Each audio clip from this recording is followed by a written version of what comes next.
Partner! Eto na! Nagpaparamdam na naman Ang ating Mahiwagang Burnay!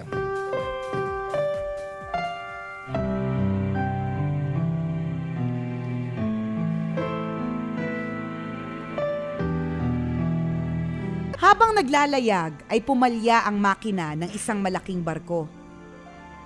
Ipinatawag agad ng may-ari ang mga eksperto para gawin ang makina. Subalit wala ni isan man sa kanila ang nagtagumpay.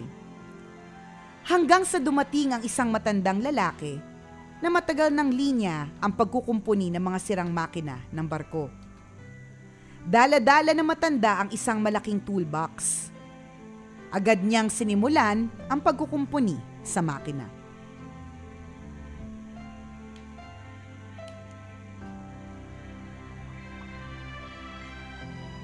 Ininspeksyon niyang maigi ang makina ng barko. Pinagmasdan niyang mabuti ang bawat detalye nito. Nagmamasid ang dalawang tagapamahala sa barko. Umaasa sila na sa pagkakataong yun, muling mapaandar ang barko. Pero tila diskumpiyado sila sa kakayahan ng matanda. Bakit pag matanda, lagi kayo may duda? Huwag ganun. You're hurting our feelings. Matapos inspeksyonin ang bawat bahagi ng makina ay kinuha ng matandang lalaki ang malaking toolbox at inilabas ang maliit na martilyo. Pinukpok niya ng isang beses ang isang bahagi ng makina at ilang sandali lang ay muli na itong gumana. Ibinalik na ng matanda ang kanyang martilyo sa toolbox habang maayos nang umaandar ang nasirang makina. Manghang-mangha ang dalawang tagapamahala. Makalipas ang isang linggo ay natanggap ng may-ari ang bill sa pagpapagawa ng barko. Nagulat siya dahil naningilang matanda ng 10,000 dolyar. Ano? 10,000 dolyar? Wala naman siyang halos ginawa, sabi ng isang tagapamahala.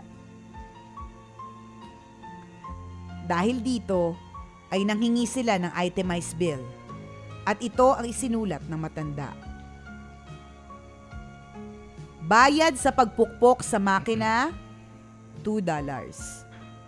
Bayad sa kaalaman ko kung anong dapat pukpukin, $9,998. Ang aral sa kwentong ito, mag-aral na mabuti. Dahil ang dunong ay kapangyarihan at tiyak mong pagkakakitaan. Knowledge is power! Tama! Simple lang, di ba? People, alam nyo po, yung mga consultants, they get paid. Correct. A lot.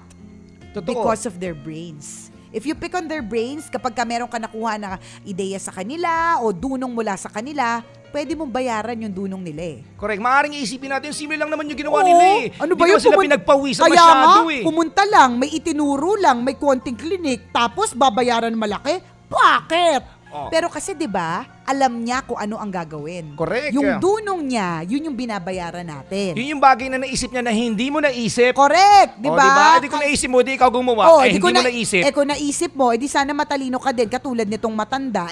Hindi, confirm, bobo ka. bobo ka. Ang bobo mo.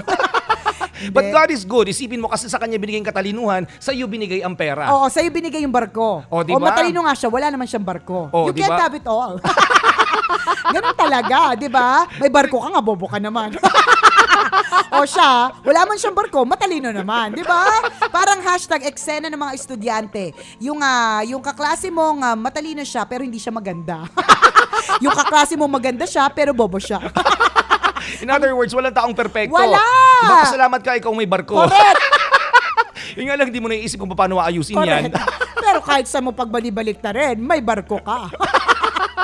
Diba? Simple lang eh. Alam mo, match na match yung kwento na may Wagang Burnay sa ating official hashtag for today. Yung hashtag eksena ng mga estudyante. Kasi katulad ng kanina pa nating binabanggit at kanina pa natin sinasabi, partner, na it pays mga kabisyo to study well. Correct. Alam mo yun? Iba yung may natutunan, mga kaibigan. Iba yung may kaalaman, mga kabisyo. Ang kaalaman, hindi po yan nananakaw sa atin. Correct.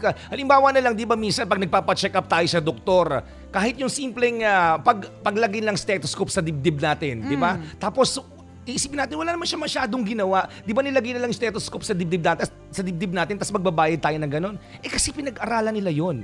Di ba yun yung kaalaman nila? Correct, At yun diba? yung binabayaran natin. Yung sasabihin, tumingin-tingin lang siya. Di ba? Agad-agad 800 yung check-up. Diba?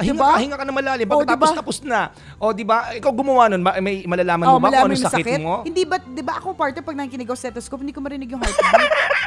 Hindi ko ma-distinguish. Kung ano yung mahina yung heartbeat at mabagal sa mabilis. Kasi para sa akin, pag nakikinig ako sa stethoscope, yun na lang. Static. See?